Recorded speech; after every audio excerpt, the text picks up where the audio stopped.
बिस्मिल्लाहिर्रहमानिर्रहीम। आज के प्रोग्राम के साथ मैं हूं नुसुल्लाह मलिक। नाज़रीन, अफवाज पाकिस्तान और सिक्योरिटी फोर्सेस के जवान हर रोज़ कुर्बानियाँ दे रहे हैं, दहशत गर्दी के ख़िलाफ़ एक भरपूर जंग लड़ रहे हैं और हर रोज़ हम देखते हैं कहीं ना कहीं पाकिस्तान के अंदर दहशत गर्दी की बुज़दिलाना कार्रवाइयाँ की जाती हैं। इस हालात में एक ऐसी ऑडियो मंजर आम पर आती है, एक ऐसा पैगाम सामने आता खुफिया कॉल के ज़रिए जो कलदम TTP के सरबराह नूर वली महसूद की कॉल है। वो अपने एक साथी को ये हदायत दे रहे हैं कि किस तरीके से पाकिस्तान के अंदर उन्होंने दहशत गर्दी की कार्रवाइयाँ करनी हैं। ये कोई नई बात नहीं है, ये कॉल ट्रेस होना, ये मंजर आम पर आना शायद एक अजीब बात तो हो सकती है, एक अनोखी बात हो सकती है, लेकिन ये बात बड़ी वाज़ेह है कि किस तरीके से पाकिस्तान को आजकल टारगेट किया जा रहा है, किस तरीके से बुज़दिलाना कार्रवाइयाँ करने की कोशिश की जा रही है। और ख़ास तौर पर अगर हम बात करें KPK की और बलूचिस्तान के अंदर, तो इस किस्म की कार्रवाइयाँ जो है वो मामूल बनती चली जा रही हैं।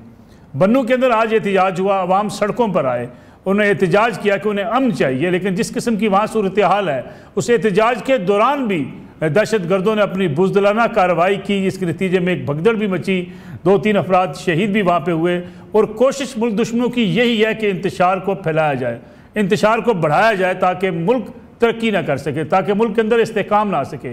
अगरचे हम सियासी इस्तेकाम की बात तो करते हैं, लेकिन साथ ही साथ जो नेशनल एक्शन प्लान जिसको हम सब ने मिलकर जिसका ऐलान किया था, उस पर अगर अमल दरामद नहीं होता, दहशत गर्दी का खात्मा मुकम्मल तौर पर नहीं होता, तो मैशत के लिए भी ख़तरात मंडलाते रहेंगे। आज के प्रोग्राम में इसी सूरत हाल का जायज़ा लेंगे कि आखिर हम इसमें हिचकिचाहट का शिकार क्यों हैं। जब अफवाज पाकिस्तान की तरफ से अज़्म इस्तेकाम की बात की गई, फिर तरह तरह के बयानात सामने क्यों आए, क्यों कहा गया ऑपरेशन करना ज़रूरी नहीं है, ऑपरेशन नहीं किया जाना चाहिए, अज़्म इस्तेकाम की वजाहत की जाए। दर हकीकत इसके नतीजे में मुल्क दुश्मन क़ुव्वतों को मौका मिलता है कि वो ये बात कह सकते हैं कि अपने अंदर इनके इत्तेहाद नहीं है, दहशत गर्दी के ख़िलाफ़ ये खुद यकसू नहीं है। इस किस्म की आवाज़ें KPK की हुकूमत के ख़िलाफ़ भी आती हैं कि KPK की हुकूमत को इस बात का अंदाज़ा है कि किस तरह रात थानों से बाहर निकल के पुलिस गश्त नहीं कर पाती, थाने शाम को बंद कर दिए जाते हैं। और डेरा इस्माइल खान का इलाका जो चीफ मिनिस्टर KPK का अपना इलाका है, वहाँ पे जो सूरत हाल है, अगर वहाँ पे सिक्योरिटी फोर्सेस मौजूद ना हो, कार्रवाइयाँ ना करें, तो वहाँ पे सूरत हाल क्या हो, आम आदमी के लिए रहना कितना मुश्किल हो जाए। ये भी आज के प्रोग्राम का मौजू होगा। मेरे साथ मौजूद हैं ब्रिगेडियर रिटायर्ड हारिस नवाज साहब, दिफाई तज़कियाकार हैं, साबिक निगरान वज़ीर दाखिला हैं सिंध के, और उनके साथ तशरीफ़ रखते हैं मेजर खुर्रम हमीद रोखड़ी साहब, सीनियर सियासतदान हैं, सीनियर तज़कियाकार हैं। अब्दुल्ला हमीद गुल साहब भी चेयरमैन नौजवानान पाकिस्तान तहरीक के हमारे साथ मौजूद होंगे, सीनियर तज़कियाकार हैं। हारिस नवाज साहब, प्रोग्राम का आगाज़ मैं आपसे करना चाहूँगा, कलदम TTP के सरबराह खारजी नूर वली महसूद की जो खुफिया कॉल है वो मंजर आम पर तो आ गई, जो कुछ बातें हैं वो भी सामने आपने सुनी, लेकिन ये कोई नई बात तो नहीं है। ये कार्रवाइयाँ तो मुसलसल जहाँ से प्लान की जा रही हैं, जिस तरीके से हदायत दी जा रही हैं, जिस तरीके से लोगों को यहाँ पे उकसाया जा रहा है रियासत के ख़िलाफ़ बगावत के लिए और दहशत गर्दी की कार्रवाइयों के लिए, इनके खिलाफ जब ऑपरेशन का आगाज़ होता है तो फिर भी हमारे यहाँ इत्तेहाद उस तरीके से नज़र नहीं आता जो आज वक्त की ज़रूरत है। देखिए नसरुल्लाह साहब, ये बहुत अफसोस की बात है कि एक तो बात ये है और हमें समझने की बात है कि मुसल्लह अफवाज जब भी अंदरूनी या बैरूनी दुश्मन के खिलाफ लड़ती हैं तो पूरी कौम को खड़ा साथ होना चाहता है, इसलिए कि you fight as a nation. अगर आपके साथ आप पूरी कौम खड़ी नहीं होगी तो कभी भी वो रिजल्ट नहीं मिलेगा जो आप लेना चाहते हैं। और ख़ास तौर पे जब अंदरूनी लड़ाई हो और दुश्मन का नैरेटिव भी यही हो कि किसी तरीके से फ़ौज और अवाम में खलीज पैदा करो, फ़ौज को कमज़ोर करो और उसके बाद अपने अज़ाइम जो वो पूरे करो ना। जिस तरीके से पॉलिटिकल पार्टीज आपके सामने अभी आप KPK में सबसे ज़्यादा अफेक्ट करता है ये ऑपरेशन, जिसमें आपके सामने PTI भी है, फिर उसके बाद ANP है, फिर आपके सामने फजल रहमान पार्टी है और डिफरेंट PTM डिफरेंट ऑर्गेनाइजेशन है ना। क्या वहाँ पर सबसे अफेक्टिंग होता? डू यू वांट कि हम अपने फौजियों की, सिविलियंस की, सिविल फोर्स की शहादतें करते जाएं और ये एक अनएंडिंग ऑपरेशन चलता जाए, और वी हैव टू कहीं ना कहीं हमें इसको एंड करने की ज़रूरत है। इसके लिए पूरी कौम के इकट्ठे होने की ज़रूरत है और उसके लिए सबसे इम्पॉर्टेंट बात ये कि हुकूमत की जिम्मेदारी होती है कि आप सबसे पहले मुल्क में पॉलिटिकल स्टेबिलिटी लाएं। जो आजकल जिस तरीके से हालात चल रहे हैं, जो think in political instable environments में आप इकोनॉमिक तरक्की कर लेंगे, आप दहशतगर्दी को कंट्रोल कर लेंगे, आप महंगाई को कंट्रोल करेंगे, नथिंग विल हैपन। सो हमें एज ए कॉम, एज ए पोलिटिकल पार्टी तमाम फैसला करने कि हम पाकिस्तान को किधर ले जाना चाहते हैं। जिस तरीके से नूर वली मासूद की ये टेप आई है, ये अहमद हुसैन कोई जो बात कर रहा है, उसके बाद साकिब गंडापुर उससे बात कर रहा है, दिस इज़ हाईली अनएक्सेप्टेबल। और ये बहुत तशवीशनाक बात है। वो कह रहे हैं सिविलियन को मारे, सबको करे, जिस तरह बन्नू में रूरल हेल्थ सेंटर में किया है, ताकि खौफ व हरास पैदा हो। उसके बाद आप स्कूल उड़ा दें, हॉस्पिटल उड़ा दें, तबाही कर दें, और उसके बाद ताकि उनको पता चले कि जी आइंदा अगर आप कुछ करेंगे तो हम आपके घरों में, फौजियों के, सिविल आर्म फोर्सेस के घरों में जाके धमाके करें, उड़ा देंगे, और फिर मेरा नाम भी ना आने दो। आई मीन ये कौन से मुल्क में? Are we Muslims? क्या हम इंसान हैं या हम हैवान बन चुके हैं? अपने लोगों को, अपने मुसलमानों को, अपनी कौम के लोगों को आप उनको इस तरीके से मार रहे हैं, जिस तरीके से भी आपके सामने बन्नू में इंसिडेंट हुआ है, और फिर उनको रियलाइजेशन नहीं है, और वो बड़े मजे से कह रहे हैं कि पाकिस्तान में हम सब कुछ करेंगे। पूरी कौम खड़ी है आपके साथ। The chief army staff general Asim Munir ने पूरी फौज ने तहैया किया हुआ है, बल्कि पूरी कौम ने अब तहैया कर लिया है कि वो आपको पाकिस्तान से ना किलाकुमा करेंगे, बल्कि मुल्क को बड़ा पीसफुल मुल्क बनाएंगे ताकि मुल्क के हालात बेहतर हो। इसलिए मैं बार बार ये कह रहा हूँ, पूरी कौम को इकट्ठा खड़ा होना, दुश्मन के नैरेटिव को डिफीट करें, जो उसका नैरेटिव फौज रवा में खलीज पैदा करो। ये कभी नहीं होना। मुसल्लह फौज की ताकत आपकी पाकिस्तान की अवाम। ठीक है। खुर्रम हमीद रोखड़ी साहब, जो अभी मैंने बात की ब्रिगेडियर साहब से कि अगरचे KPK सबसे ज़्यादा मुतासर है, KPK के अंदर जो सूरत हाल है लॉ एंड ऑर्डर की, उस पर बड़े अरसे से बात भी की जा रही है। इन हालात में सिक्योरिटी फोर्सेस अगर टारगेटेड ऑपरेशन भी करती हैं तो उसके खिलाफ भी आवाज़ें उठती हैं। फिर KPK हुकूमत, जिसका काम आज भी बन्नू के अंदर पुरअमन जो मुजाहिरीन हैं, एहतजाज करने वाले हैं, उनको सिक्योरिटी फ्राहम करना था, लेकिन उसके बाद भी हमने देखा सोशल मीडिया पे एक नेगेटिव मुहिम चलाई जा रही है, इल्ज़ामात लगाए जा रहे हैं। इन हालात में हम दहशत गर्दी से निपटेंगे, कैसे आगे बढ़ेंगे? मलिक साहब, हम सियासतदानों को अपनी रविश को तब्दील करना पड़ेगा। हम सियासतदानों को ख़ास तौर पर, और गवर्नमेंट के अंदर होते हुए भी, चाहे गवर्नमेंट के अंदर कोई नहीं भी है और चाहे कोई एक इंडिविजुअल है जो प्रोवोक करता है ऐसी सिचुएशन के अंदर, कोई इंडिविजुअल किसी पॉलिटिकल मोटिव के तहत कोई भी जो प्रोवोक कर रहा है किसी भी ऐसी चीज़ को कि जिससे मुल्क का नुकसान हो रहा है, उस इंडिविजुअल का इलाज भी ज़रूरी है। और प्लस हम पॉलिटिशियंस को भी ये सोचना पड़ेगा कि हम खड़े कहाँ पे हैं।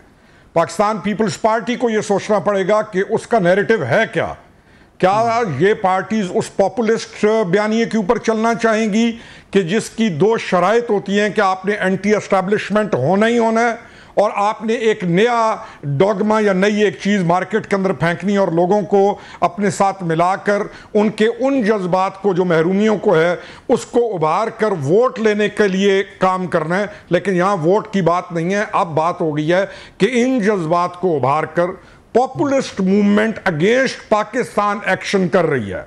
9 मई का दुरुस्त इलाज अगर हो जाता और जुडिशरी और जजेस की तरफ से उस मामले को बहुत संजीदा लेते हुए पाकिस्तान के इस मसले को सबसे बड़ा मसला समझा जाता, तो आज आप इस स्टेज के ऊपर ना आ रहे होते। राइट विंग के या लेफ्ट विंग के ये इशू, ये लेफ्ट विंग या राइट विंग नहीं है।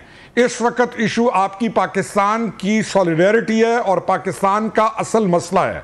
आपका बलूचिस्तान है, आपका KP है, और ख़ास तौर पे वो जोन के जहां पर CPAC दाखिल होता है और CPAC आगे जाता है, उसके दाएं और बाएं एक पूरे मंसूबे के साथ डिप्लॉयमेंट करके इन लोगों को वहां पर लाकर बिठाकर उनको सपोर्ट देकर वहां की पुलिस क्या कर सकती है पुलिस, और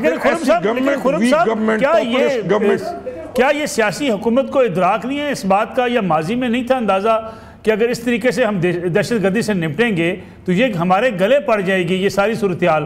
फिर अगर लॉ एंड ऑर्डर बेहतर नहीं होगी, सूबे के अंदर तरक्की नहीं होगी, रोजगार नहीं मिलेगा, फिर कैसे लोगों को आप रिलीफ भी दे सकेंगे अगर टेररिज्म से ही निपटते रहेंगे? तो यही तो कह रहा हूं मलिक साहब कि किसको इदराक होना चाहिए था? सबसे पहले पॉलिटिशियन को होना चाहिए था। महकमे के अंदर बैठे हुए बंदे ने तो अपनी जान दे रहा है। वो एक आपका सिपाही ग्रेनेड के ऊपर जाके लेट जाता है, बच्चों को वहां पर, बच्चों को, मासूम बच्चों को और औरतों को डेरा इस्माइल खान के अंदर टारगेट करके कत्ल किया जाता है, और फिर वो तो अपना पूरा काम कर रहे हैं। मसला किधर आ रहा है पॉलिटिशियन का कि हम कहां खड़े हुए हैं, पॉलिटिकल पार्टीज को क्या इशू है, चाहती क्या है, वो पाकिस्तान के बगैर कहीं चल जा सकेंगी, या इक्तिदार के लिए या अपने सिचुएशन के लिए। मेरा कंसर्न इस वक्त यह है कि पाकिस्तान पीपल्स पार्टी कहां पे खड़ी हुई है। क्या सिंध और पाकिस्तान के अंदर बाकी तमाम चीजें मिल जाने के बाद फिर भी ऐसी चीजें की जाएंगी कि हमें और सारा कुछ दे दिया जाए? हम क्यों नहीं समझ रहे कि पाकिस्तान एक खतरनाक चैलेंज का सामना कर रहा है, और जो आपकी प्रेजेंट गवर्नमेंट है उसको तमाम पॉलिटिशियन का काम है इस वक्त सपोर्ट करना, ना कि छोटी छोटी चीजों में उनको मजीद कमजोर करने की कोशिश करना। क्या हो क्या रहा है? रिस्पॉन्सिबिलिटी तो पॉलिटिशियन की है। पॉलिटिशियन क्यों डिवाइडेड है? क्या समझ रहे हैं कि ये राजी कर लेंगे किसी को? ये समझ रहे हैं कि कोई पार्टी ये समझ रही है कि उनकी इस तरह की स्टेटमेंट्स के साथ पॉपुलिस्ट वोट उनको मिल जाएगा? कोई पार्टी ये समझ रही है कि जो टीटीपी अलाइंड फोर्सेस हैं वो उनके साथ नरमी कर देंगी? They should forget this thing. आपको पाकिस्तान को मजबूत करना होगा, तब जाकर आपकी सियासी बका है। आपकी अपनी सोच, और अगर आपने अपना सोचना शुरू कर दिया कि मैंने पॉपुलिस्ट वोट मुझे मिल जाएगा जी, फलाना पैरिश हो जाएगा तो मेरी बारी आ जाएगी तो मुझे लोग पसंद करना शुरू कर देंगे, नॉट एट ऑल। आपको अपने मुल्क के साथ इस स्टेट, इस सिचुएशन में आपको इस मुल्क को प्रोटेक्ट करना होगा। अच्छा, जाती इश्यूज हो सकता है मेरा जाती किसी जगह पे मैं हर्ट हुआ हूं, हो सकता है जाती तौर पर किसी एक इंडिविजुअल की तरफ से मुझे कोई मसाइल आ रहे हो, तो फिर इसका मतलब है कि मेरी जात अफजल है, इसका मतलब है कि मेरे लिए सिर्फ मेरे बच्चे और मेरी बीवी अफजल है, इसका मतलब है कि मैं पॉलिटिक्स जो कर रहा हूं वो मुल्क और कौम के लिए नहीं कर रहा हूं, फिर मैं जात और जात के ऊपर आ रहा हूं। और फिर कुछ मैं आता हूं वापस आपकी तरफ इस पे भी कि ये जाती ख्वाहिशात हमारी नेशनल जो काज हमारी उसके ऊपर गलबा क्यों हासिल कर रही थी। अब्दुल्ला हमीद गुल साहब, केपी की सूरत हाल से आप बखूबी वाकिफ़ हैं, ज़रा थोड़ा सा हमें इस बारे में बताइएगा कि इस वक्त वहाँ सूरत हाल है क्या? क्योंकि हमें बताया जाता है कि वहाँ लॉ एंड ऑर्डर की सूरत हाल बड़ी ख़राब है, सूबाई हुकूमत के ऊपर एक बड़ी भारी जिम्मेदारी है, लेकिन उसके बावजूद अगर सूबाई हुकूमत हो या चंद सियासतदान हो किसी ऑपरेशन की मुखालफत करें और ये वजाहतें मांगें कि अज़्म इस्तेकाम होगा या ऑपरेशन होगा, उनको इस बात का अंदाज़ा नहीं हो पाता कि जो इस वक्त सूबे की सूरत हाल है, इस सूरत हाल में दहशत गर्दी की अगर कार्रवाइयाँ जारी रहती हैं तो फिर सूबाई हुकूमत के लिए वहाँ पर काम करना कितना मुश्किल होगा? बिस्मिल्लाहिर्रहमानिर्रहीम। शुक्रिया मलिक साहब। देखिए, पहली बात यह है कि सूबाई हुकूमत की कारकर्दगी ये है कि तकरीबन 537 एहलकार जो काउंटर टेररिज्म डिपार्टमेंट के हैं वो ग्राउंड के ऊपर, ये एक तो बाकी तो होते ना कि पीएन और वो कोई कुक है या ड्राइवर है, वो नहीं, जो जिन्होंने ग्राउंड ऑपरेटर जिनको कहते हैं वो 537 हैं सीटीडी के पास। ये वो सूबा है जो 590 अरब रुपया पिछले 11 साल में ले चुका है सिर्फ टेररिज्म के हवाले से, और अपने जो इंस्टीट्यूशंस हैं और अपने जो इदारों को मजबूत करने के लिए बिलखसूस पुलिस और सीटीडी को, तो ये उनकी आलम है कि 537 लोग इस दहशतगर्दी से लड़ रहे हैं। तो ये काम किसका है? दूसरी बात यह है कि आपकी जो जितनी भी बातचीत है जो सूबाई हुकूमत या जो हमारे पाकिस्तान तहरीक इंसाफ की जानिब से आ रही है, वो ऐसा लगता है कि जैसे आप दहशतगर्दों को लेवल प्लेइंग फील्ड की बात कर रहे हैं कि जनाब वो दहशतगर्द है उसको आप लेवल प्लेइंग फील्ड दें। अब आप पाकिस्तान को चारों तरफ से, जो पाकिस्तानी सिक्योरिटी एजेंसीज हैं और पाकिस्तानी आर्मी जो है, उसको चारों तरफ से जो है चौमुखी वो लड़ रही है। एक तरफ जो है वो महाज है जहां बाकायदा कांग्रेस के अंदर बाकायदा एक आपको किसी दुनिया के लिए, फलस्तीन के लिए, किसी और मुल्क के लिए, किसी की गुर्बत के लिए नहीं, बल्कि पाकिस्तान के अचानक इलेक्शंस के लिए मरोड़ उठ जाते हैं, और वो कुव्वतें जो आग और पानी का मिलाप कर देती हैं और डेमोक्रेट और रिपब्लिकन को मजबूर कर देती हैं कि वो एक करारदाद पास करें, और 368 वोट जो है उसमें दिए जाते हैं, 7 वोट जो है वो नहीं आते। अब ये अंदाजा करें। दूसरी तरफ जो है ये डिजिटल दहशतगर्दी है, और डिजिटल दहशतगर्दी जो है वो एक लेवल प्लेइंग फील्ड बता रही है उनके लिए जो आर्म्ड दहशतगर्द हैं, जो असला बरदार दहशतगर्द हैं, जिनसे ना फौजी महफूज हैं और ना सिविलियन महफूज हैं। अब आप ये देख लें कि बड़ा वाज़ेह कि ये जो अभी कॉल आई है, मैं तो समझता हूँ सिक्योरिटी फोर्सेस की एक कामयाबी है कि उन्होंने दुश्मन का प्लान जो है तश्तज़बाम किया, लेकिन दूसरी तरफ जो नाकाबिले तरदीद शवाहिद दिए गए अफगान हुकूमत को इस टाइम पे, जहां ये नजर आ रहा है, जो अभी हालिया जो एक दहशतगर्द पकड़ा गया जिसने अपना इकबाली बयान दिया कि जनाब हमें जो है वो नूर वली महसूद को हम वहां खुले आम आजाद घूमता फिरता देखते हैं, और मजीद ब्रिगेड कमांडर जो BLA का है वो वहां खुलेआम फिर रहा है। इसका क्या मतलब है? इसका मतलब है कि दोहा मुआहदे की बिल्कुल जो है खुलेआम खिलाफ वर्जी हो रही है और पाकिस्तान को बजाय इसके कि देखे ना डिप्लोमेटिकली सपोर्ट मिल रही है, ना पॉलिटिकली मिल रही है, और जो सिर्फ इसके अंदर जो फ्रंट लाइन के ऊपर जो शहादतें हो रही हैं पिछले 2 साल से, वो तमाम के तमाम जो है वो अस्करी इदारों के लोग हैं, वो फौजी हैं, वो हमारे पुलिस वाले हैं, वो हमारे एफसी वाले हैं, वो हमारे रेंजर वाले हैं, जो डायरेक्ट निशाना बनाए जा रहे हैं। ये बड़ी सोचे समझे स्कीम के जरिए हो रहा है। लेकिन उसके लिए पाकिस्तान में उन शहादतों के लिए हवाले से केपी की हुकूमत को अगर आप देखें तो हद यह है कि चलें फौज के हवाले से तो उनके बड़े एक नेगेटिव सेंटिमेंट हैं, पुलिस तो उनकी अपनी है, तो पुलिस के शहदा को भी जनाजा कंधा देने के लिए कोई आदमी नजर आता है? कोई उनका जो है वो अफसोस का बयान आता है? उल्टा वो तमाम वो बातें करते हैं जो ऐसा लगता है कि आप दहशतगर्दों को सपोर्ट कर रहे हैं। कौन सी करारदाद उन्होंने मंजूर कराई है? कौन सा उन्होंने अमलन किरदार अदा किया है? वो पैसों के लिए क्या उन्होंने जो है वो इंस्टीट्यूशन डेवलपमेंट के ऊपर काम किया? तो नील बटा नील जो है वो जवाब आता है। असल बात यह है कि नेशनल एक्शन प्लान के जो 20 नुकात थे उसमें से 4 जो है वो तो अफवाज पाकिस्तान अपनी जानों का नजराना पेश करके उनके ऊपर अमल दरामद कर रही है, लेकिन 16 नुकात जो कि वफाक और सूबाई हुकूमत की जुरिस्डिक्शन में थे उन्होंने 0/। ठीक है अब्दुल्ला साहब, मुझे एक ब्रेक लेनी है, एक कमर्शियल ब्रेक, वापस आते हैं तो इसमें भी बात करेंगे कि बन्नू के अंदर जो कुछ आज हुआ, सूबाई हुकूमत की कितनी जिम्मेदारी है, और जो बन्नू के अंदर सियासी जमातें जो ये एहतजाज करना चाह रही थी उन्होंने इसको क्या रंग देने की कोशिश की, इस पर बात करेंगे एक ब्रेक के बाद।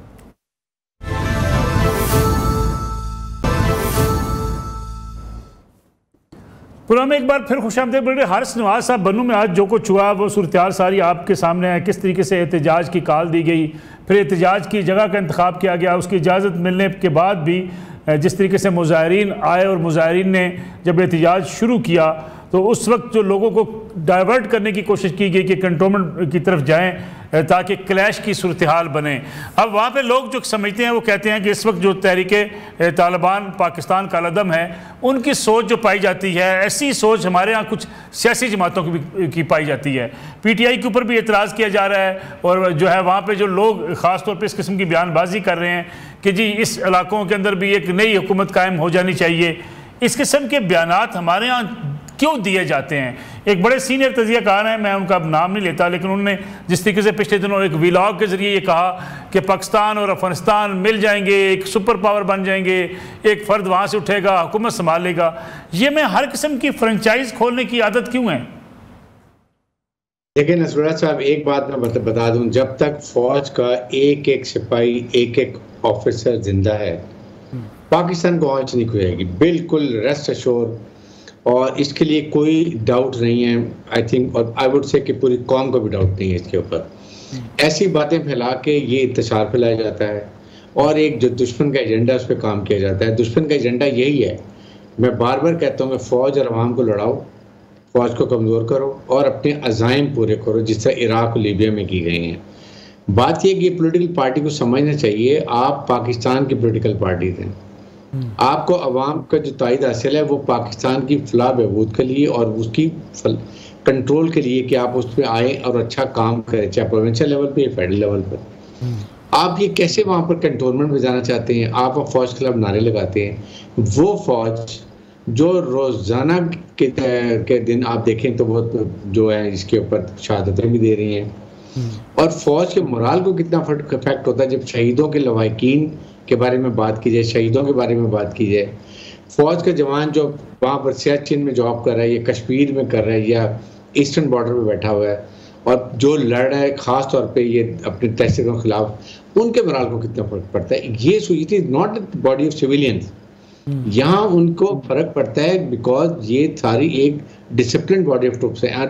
आपके सामने जिस तरीके से एक नौजवान ने हैंड ग्रेनेड के ऊपर अपनी चेस्ट बॉडी को डाल दिया, सोचें क्या जज्बा पाकिस्तान के मुसल्लह अफवाज जवानों का कि अपने साथियों को बचाने के लिए, और वो साथी जो बच गए हैं वो अपनी कौम को बचाने के लिए लड़ते रहेंगे और जिंदा रहेंगे। ये सोचने की बात है।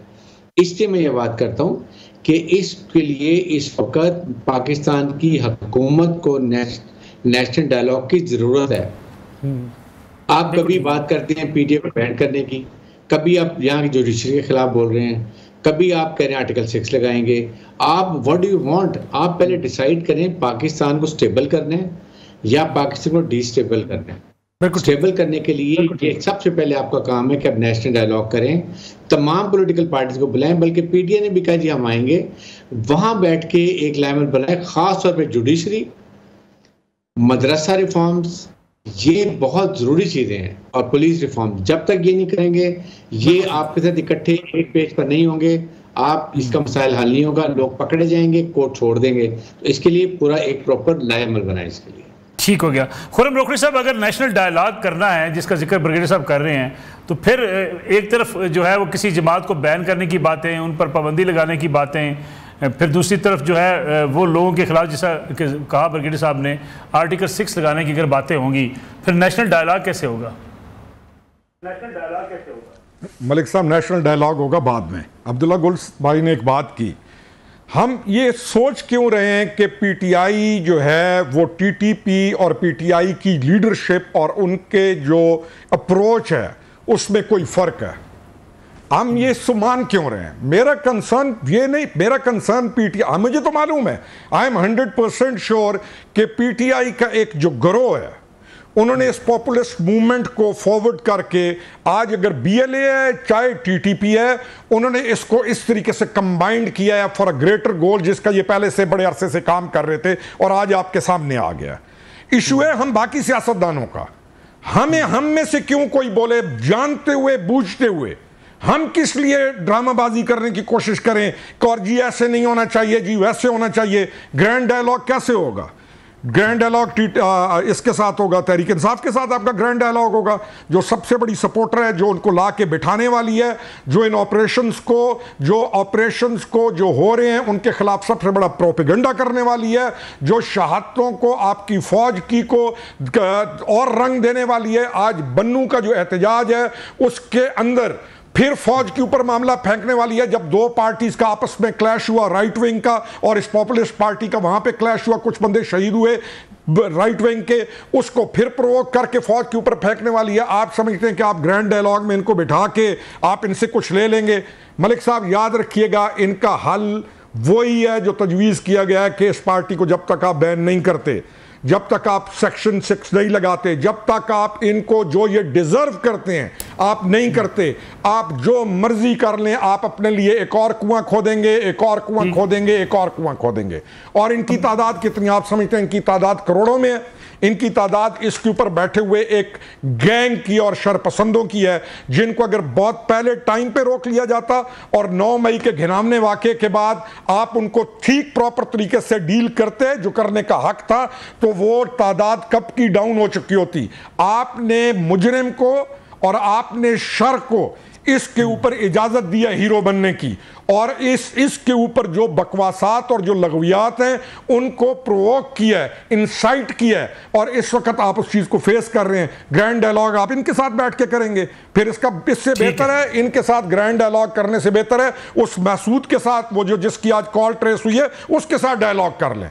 वो फिर भी आपके साथ डायलॉग में आप किसी और को ले गए और उनके साथ डायलॉग कैसे हो सकता है? वो तो पाकिस्तान के खिलाफ दहशतगर्दी की कार्रवाइयां करवा रहे हैं, उनके साथ बातचीत कैसे हो सकती है?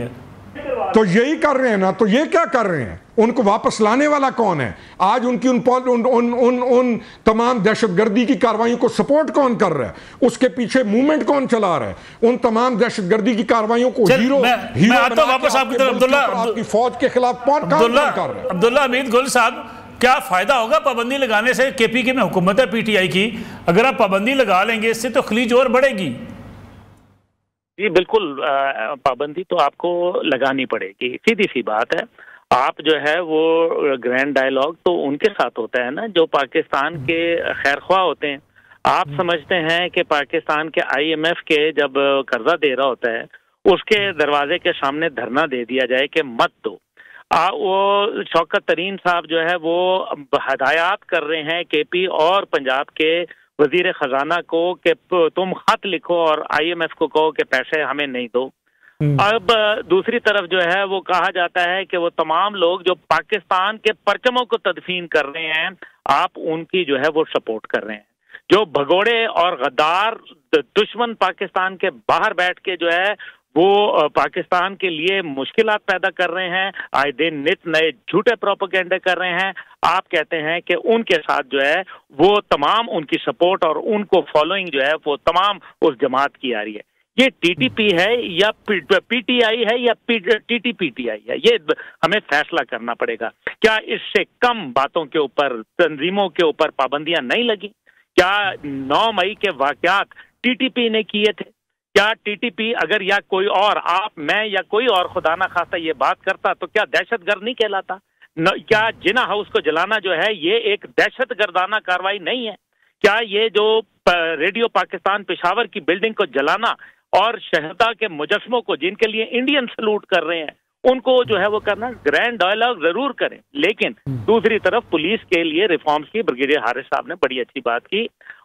देखें, पुलिस की रिफॉर्म्स का मसला यह है कि जब तक कि आप एक सिंगल पुलिस सिस्टम नहीं लाएंगे तो फिर सूबों के अंदर यही कशमकश चलती रहेगी, क्योंकि एग्जेक्टिव पावर जो है वो उनको कोई और हुक्म देगी और फिर मामलात उसी तरीके से खराब होते रहेंगे जिस तरीके से खराब हो रहे हैं, और इससे मजीद बिगड़ जाएंगे। खुर्रम रोकरी साहब ने जैसे बात कही है, इसमें कौन सी गलत बात कही है कि ग्रैंड डायलॉग उनके साथ किया जाता है ना जो डायलॉग करना चाहें, जिनका मकसद एक डिलीवर करना हो। पाकिस्तान के हवाले से झूठी बातें, मोबाइल स्क्रीनें लगा के बड़ी बड़ी गाड़ियों के ऊपर जनीवा में, यूरोप में, बरतानिया में, अमेरिका के अंदर जो है वो दिखाई गई, और पाकिस्तान मुखालिफ वीडियोस, ये पाकिस्तान, ये टीटीपी के काम है या आप मुझे बताएं कि ये एक मुहिब्बे वतन पॉलिटिकल पार्टी का काम है? ये कौन करता है? आप खुदा के लिए देखिए ना, लेट्स यहाँ ना हमें ड्रॉ करनी पड़ेंगी कुछ लाइंस, या हमें पाकिस्तान को रखना है या हमने फिर पाकिस्तान के चंद जो है माजी के लाडलों को रखना है। फैसला हमें करना है। हमने देखा कि ब्रिगेडियर हारिस नवाज साहब जब वजीर दाखिला सिंध थे तो उनकी कारकर्दगी क्यों अच्छी थी? इसलिए कि कोई पॉलिटिकल प्रेशर नहीं था उनके ऊपर। क्यों जो है वो उन्होंने किरदार अदा किया, सिंध को किस तरह से काबू किया। इसका मतलब है everything is possible if there is a will, लेकिन पॉलिटिकल विल जब तक नहीं आएगी और फैसला, जैसे ब्रिगेडियर साहब ने कहा, फैसला कर लें खुदा के लिए कि हम चाहे जो मर्जी कर लें। अब्दुल्ला साहब, ब्रिगेडियर साहब इस पे कुछ कहना चाह रहे हैं? जी ब्रिगेडियर हारिस नवाज साहब। देखिए, मेरा मकसद ये है कि एक दफा डायरेक्ट की बात करते हैं, सिंगल आउट इस पार्टी को। अगर मुल्क की तमाम पार्टी कहती हैं ऑपरेशन चाहिए, अज़्म इस्तेकाम चाहिए, और ये कहती है नहीं चाहिए, मीन्स कि ये इसको सिंगल आउट करें, फिर सॉर्ट आउट करें, ताकि इनको पूरी कौम को पता चले कि पूरी कौम की पॉलिटिकल पार्टी एक ग्रिप पर है, लेस वन पार्टी जो उनके एजेंडे पे चल रही है, फिर ताकि हर एक का मुंह बंद हो जाए और अवाम को भी पता चले कि ये पार्टी की लीडरशिप जो है, आई वुड नॉट से कि बाकी उनके लोग जो है आम कारकुन जो उनकी बात नहीं है, ये पॉलिटिकल पार्टीज के, इस पार्टी के लीडर्स, इनका एजेंडा क्या है, इनके एजेंडे को सिंगल आउट करें। यहाँ पे कमर्शियल ब्रेक का वक्त हुआ है, वापस आते हैं इस ब्रेक के बाद।